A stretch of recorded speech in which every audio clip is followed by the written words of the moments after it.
ఉంది. అంత మాత్రమే కాదు కానీ ఇక కుటుంబాన్ని, సేవకులను, దేవుణ్ణి ధిక్కరించిన వాడికి దిక్కు ఎవరైనా ఉంటారా? ఎవరైనా దిక్కుగా నిలుస్తారా? దిక్కు ఎవరో ఉండరు. దిక్కు ఉండకపోతే అప్పుడు వాడు ఏం చేయబడతాడంటే దిక్కుగా ఉంటాడు. ఎవరు నన్ను చూడట్లేదు, ఎవరు నన్ను పట్టించుకోవట్లేదు, నన్ను ఆశ్రయించిన వారు ఎవరు కూడా లేరు అని చెప్పి వాడు ఏం చేయబడతాడంటే వాడు దిక్కులు లెక్కెట్టుకుంటాడు. ఏ దిక్కు నేను వెళ్ళాలను. ఈ కుటుంబస్తులు రానివ్వట్లేదు, మాట్లాడలేదని. వాడు సంఘానికి వెళ్తాము అని అంటే సంఘస్థుల యొక్క సహవాసం నాకు లేదు, సంఘం నుండి నేను దూరం అయిపోయాను, దేవుని దగ్గర నుంచి దూరం అయిపోయాను, ఇక నాకు దిక్కేముంది అని అంటే చుట్టుపక్కల దిక్కులు లెక్కెట్టుకోవడమే అవుతుంది. అంత మాత్రమే కాదు, వీడికి మిగిలింది దిగులు. దిగులు కలిగినప్పుడు వీడి దిక్కు లేని వాడు అయిపోతాడు. వీడి అవసరంలో ఎవరు కూడా వీడిని ఆదుకోడు. ఇప్పుడు ఫర్ ఎగ్జాంపుల్కి ఒక వ్యక్తి సంఘం నుండి తొలగిపోయాడు అనుకోండి. సంఘం నుండి తొలగిపోతే వాడికి సంఘ సహవాసం లేకపోతే, సేవకుల సహవాసం లేకపోతే, కుటుంబస్తుల సహవాసం లేకపోతే, నీకు ఏదైనా కష్టం వచ్చింది అనుకోండి, ఎవరు వచ్చి నీకు బలపరుస్తారు?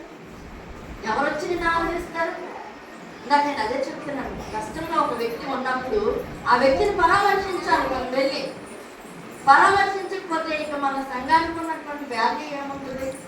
కాబట్టి మనము సంఘములో ఉంటే, సంఘముతో ఉంటే, సంఘముతో మనం అంటు కట్టబడి ఉంటే, సంఘము కొన్నిసార్లు ఒకవేళ ఎంతటి కఠినాత్ములైనా, ఎంత మూర్ఖులైనా సరే ఆ సంఘములో వ్యక్తి, ఫలానా వ్యక్తి మరి చాలా దిక్కులేని పరిస్థితిలో ఉంది కాబట్టి ఆమెకి ఎంతో కొంత మనం అందరం కూడా సంఘంగా సహాయం చేద్దాము అని ఒక ఆలోచన కలుగుతుంది. లేదంటే నీ దగ్గరికి వచ్చి ప్రార్థన చేస్తారు, నీకేమైనా ఆర్థికంగా సహాయం చేయాలన్నా చేయగలుగుతాను. సంఘం తొలగిపోతే నీకు ఎవరి సహాయం ఉంటుందా? ఎవరైనా నేను వచ్చి ఆదరిస్తారా? ఎవరైనా నేను పలకరిస్తారా? ఆయనకి ఎన్నిసార్లు నేను చెప్పాను, మాట వెళ్ళదు. అలాంటి ఏమైపోతుంది నాకేంటి? ఇది మనిషి స్వభావం కాబట్టి అలాగా వదిలేస్తారు. కాబట్టి సంఘంతో ఎల్లప్పుడూ కూడా సహవాసం కలిగి ఉండాలి. అలా సహవాసం ఉన్నవారికి ఏముంటుందంటే దిక్కు అనేది ఉంటుంది. దేవుని దిక్కు ఉంటుంది, సేవకుల దిక్కు ఉంటుంది, సంఘం యొక్క దిక్కు ఉంటుంది. కొన్నిసార్లు మన బంధువులు మనకు దిక్కుగా ఉండకపోవచ్చు, కొన్నిసార్లు మన బంధువులు మనకు ధిక్కరించవచ్చు, మన బంధువులు మనల్ని ఆదరించకపోవచ్చు, కానీ దేవుడు మాత్రం మనకు దిక్కుగా ఉంటాడు. కాబట్టి దేవుని దిక్కు నుంచి ధిక్కరిస్తే నీకు మిగిలినది దిగులే. కాబట్టి దిక్కులేని వాడు కాకుండా ఉండాలి అని అంటే నువ్వు దేవుని యొక్క దిక్కుకు తిరగాలి, దేవుని వైపుకు తిరగాలి, దేవుని దగ్గరకు రావాలి, దేవునితో సహవాసము చేయాలి. కాబట్టి ఈ విషయాలు గుర్తించండి.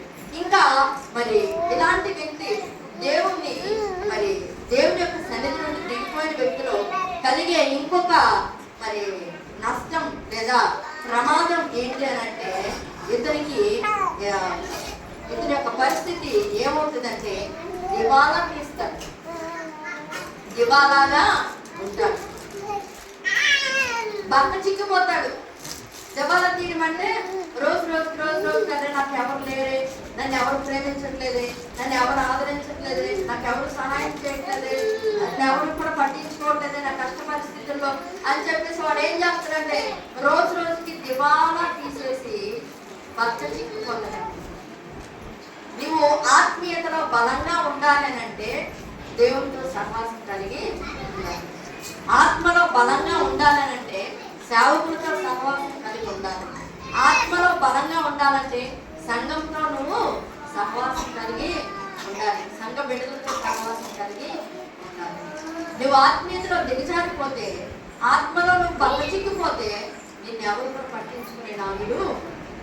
కాబట్టి ఈ విషయాలను గ్రహించాలి. తర్వాత మరి ఆత్మీయతలో దిగిపోయినటువంటి వ్యక్తి లేదా దిగజారిపోయినటువంటి వ్యక్తిలో మరి ఇంకొక కలిగే విషయం ఏంటి అని అంటే అతను దుష్టునికి దగ్గరగా అవుతాడు, దుష్టునికి దగ్గర అయిపోతాడు.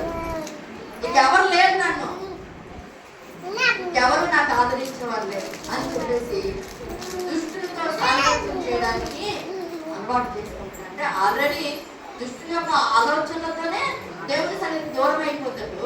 దూరం అయిపోయి ఇంకా పూర్తిగా ఒక తప్పు చేసిన తర్వాత ఇంకో రెండో తప్పు చేయడానికి భయం అనేది ఉండదు. తప్పు చేసిన వాడికి ఈ తప్పు చేశాను కదా, ఈ తప్పుకి ఇంకొక తప్పు ప్లస్ పాయింట్ గా పెట్టుకుంటారు.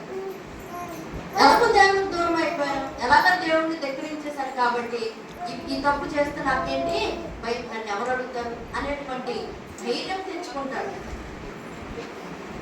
దేవుని యొక్క సన్నిధికి దూరం అయిపోయిన వ్యక్తి, లేకపోతే ఆత్మీయతలో దిగజారిపోయినటువంటి వ్యక్తులు కలిగే ఇంకొక ప్రమాదకరమైన పరిస్థితి ఏంటి అని అంటే వాడు దివాలా తీస్తాడు. దివాలా తీయడం మాత్రమే కాదు, దగ్గరగా దేవునికి దగ్గర అవ్వాల్సినటువంటి ఈ వ్యక్తి, దేవునికి దగ్గరగా ఉండవలసినటువంటి ఈ మనిషి, దేవునికి దగ్గరగా ఉన్నటువంటి ఈ యొక్క వ్యక్తిలో సాతానికి లేదా దుష్టునికి దగ్గరగా అయిపోయే అంత ప్రమాదము ఉంటుంది.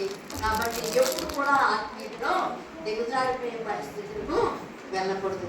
అంత మాత్రమే కాదు కానీ దిగిపోయిన వాడు, ఇక్కడ బైబిల్ గ్రంథంలో రాయబడింది, దిగిపోయిన వాడంట దొంగల చేతికి చిక్కుబడతాడు. ఇప్పుడు దాకా మనం చూసుకున్నాం కదా, దిగిపోయిన వ్యక్తిలో ఎవరు ఆదరించేవారు, దిక్కెవరు అనుకున్నాము, దిగులు పడతాడు అనుకున్నాము, దివాలా తీస్తాడు అనుకున్నాము, దిక్కులు లెక్కెట్టుకుంటాడు అనుకున్నాము.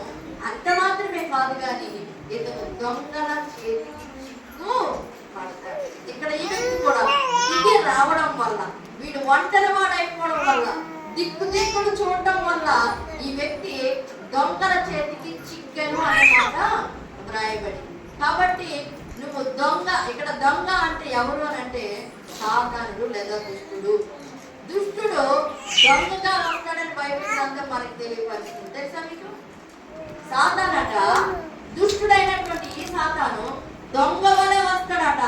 దొంగ వలె వచ్చి మనని వాక్యంలో వ్రాయబడింది. మన యొక్క ఆత్మీయతను దోచుకుంటాడు, మన శీలాన్ని దోచుకుంటాడు, మనకున్న దగ్గర మనకున్నవి ఏవైతే ఉన్నాయో వాటన్నిటి కూడా దోచుకుంటాడు.